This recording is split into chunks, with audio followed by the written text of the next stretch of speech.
Why do the heathen rage, and the people imagine a vain thing? The kings of the earth set themselves, and the rulers take counsel together against the Lord and against his anointed, saying, Let us break their bands asunder, and cast away their cords from us. He that sitteth in the heavens shall laugh. The Lord shall have them in derision. Then shall he speak unto them in his wrath, and vex them in his sore displeasure.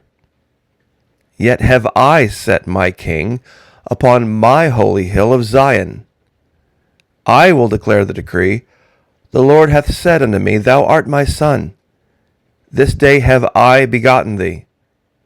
Ask of me, and I shall give thee the heathen for thine inheritance, and the uttermost parts of the earth for thy possession. Thou shalt break them with a rod of iron. Thou shalt dash them in pieces like a potter's vessel. Be wise now, therefore, O ye kings, be instructed, ye judges of the earth. Serve the Lord with fear, and rejoice with trembling. Kiss the Son, lest he be angry, and ye perish from the way, when his wrath is kindled but a little. Blessed are all they that put their trust in him. Psalms 2. Make no mistake. This is my Father's world. Oh, let me never forget that though the wrong seems oft so strong, God is the ruler yet. Anyone out there that is frightful of this mandate or that mandate or what the government may do or may not do, it is a government of men and a government of heathens. Those that God has commanded be given to us as our inheritance. And it may not come in our mortal time, but it will happen. Put a crown upon a heathen, and he is still a heathen. Any of you who have seen the pictures of the current man who resides in the West Wing in Washington, D.C., juxtaposed next to his son and his weaknesses, knows what I'm talking about. God is the ruler yet, not the heathen. Absolutely not. Now, I would like to start today by saying thank you once again to the Patriot Nurse. We talked about her yesterday.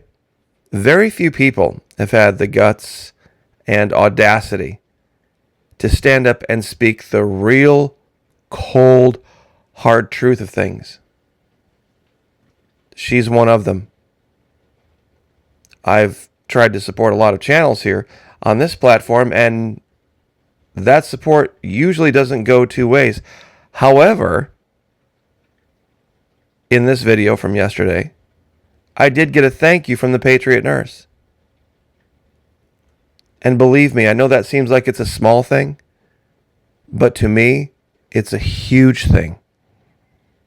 Because after 5 years, I can count on one hand easily the amount of channels that have had the fortitude to even come to me and say thank you. And I've tried to support a great many. So you're welcome, Patriot Nurse. Understand that the new Free Republic of Florida welcomes you if things in Tennessee don't work out.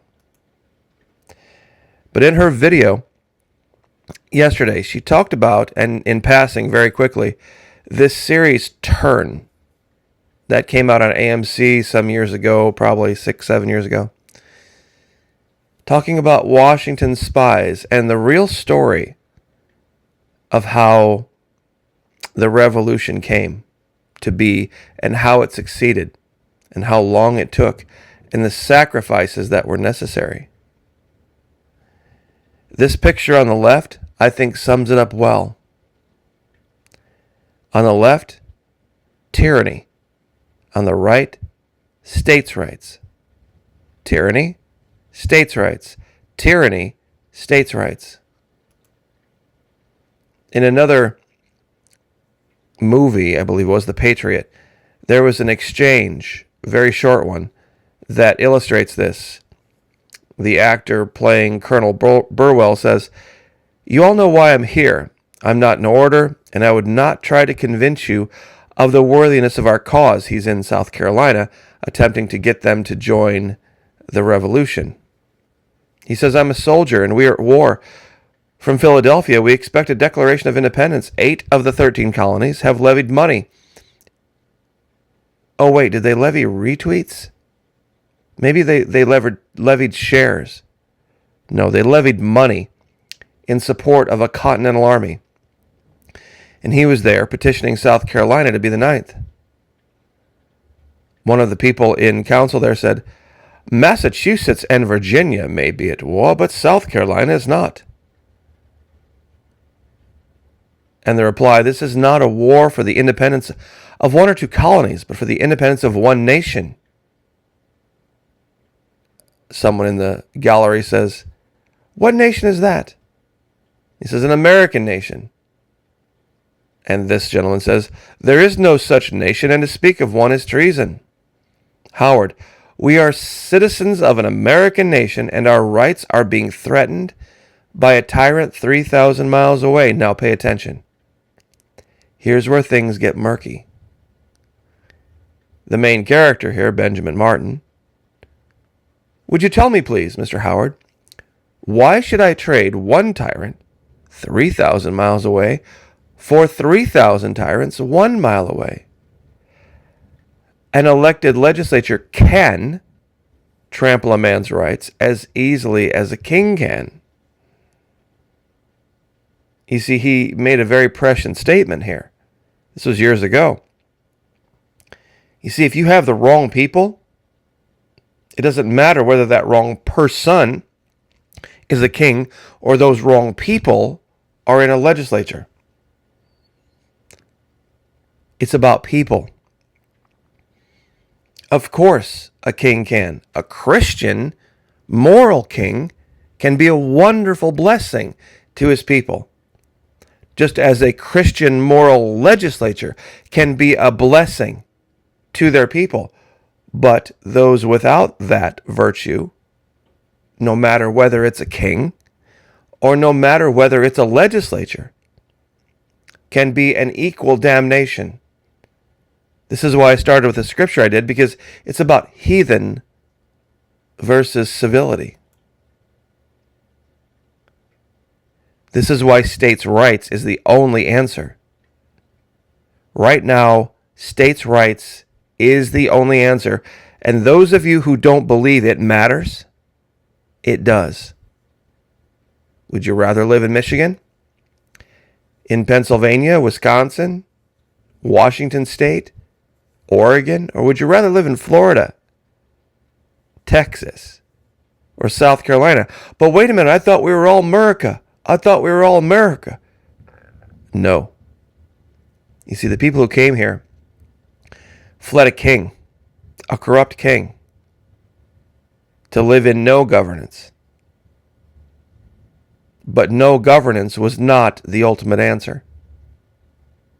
No governance can never be anything that's tenable.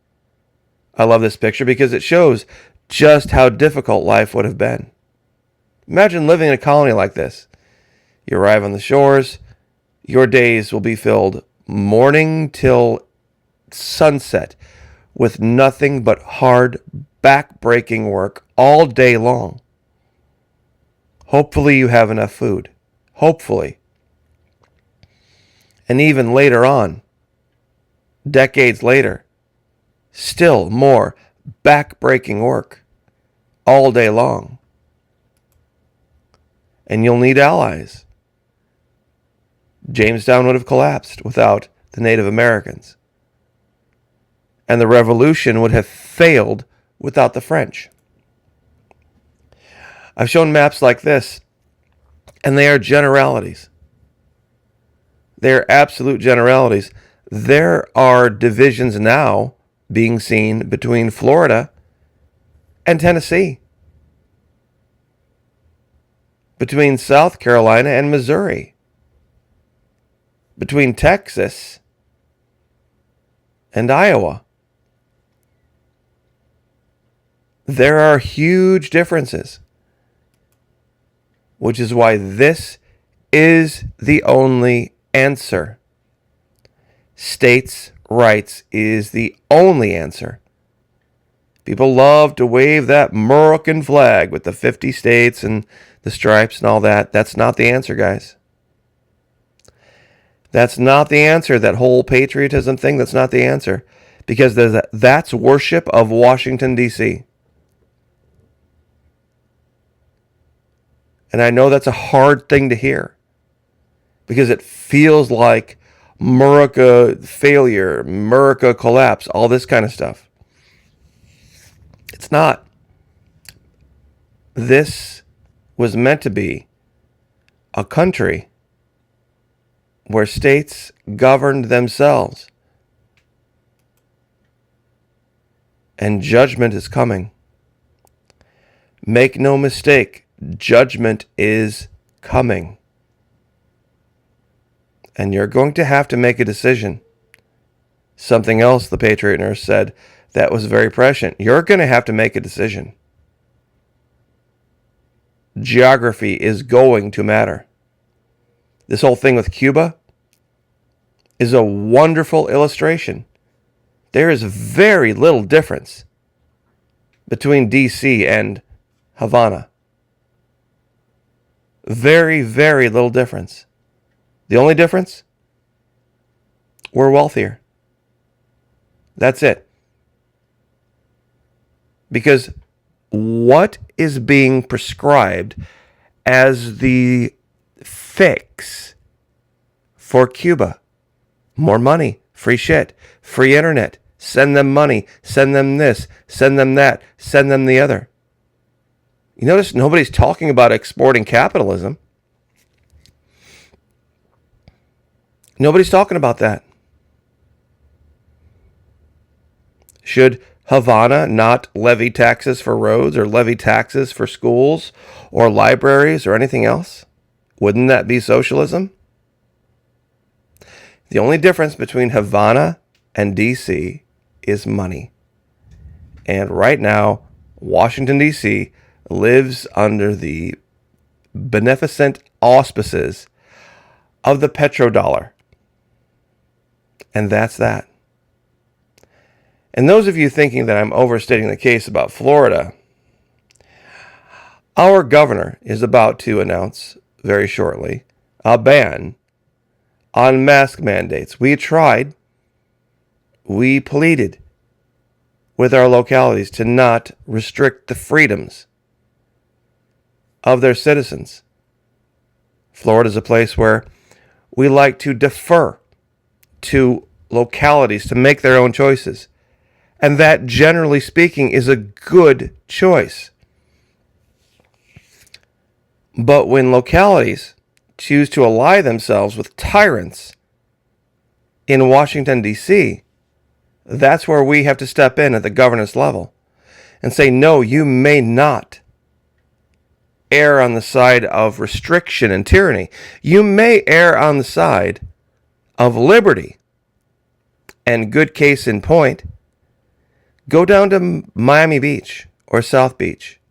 There are a lot of things that go on down there that are not really in line with conservative values.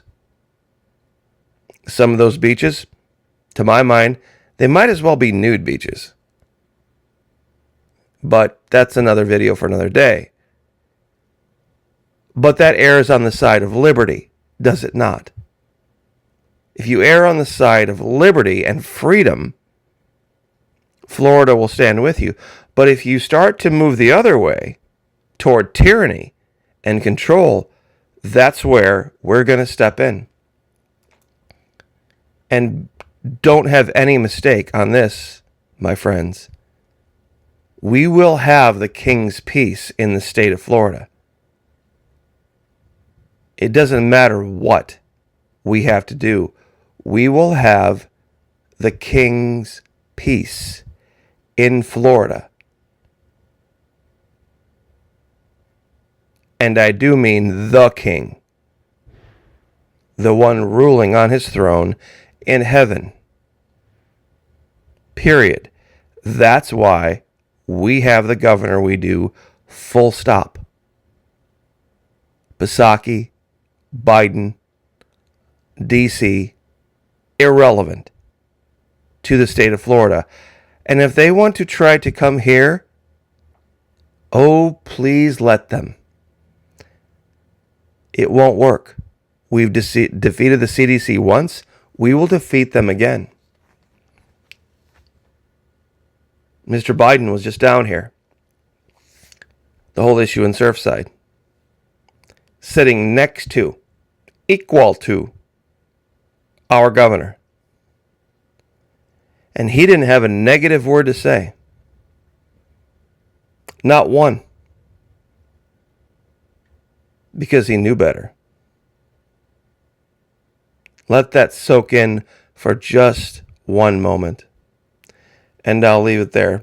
But those of you out there, please pray for the Patriot nurse up in Tennessee. Because she has been hit on all sides for a great many reasons I'm not going to get into here. Pray for each other. Lift each other up. God bless. Like, share, subscribe. And we will see you tonight on Twitch.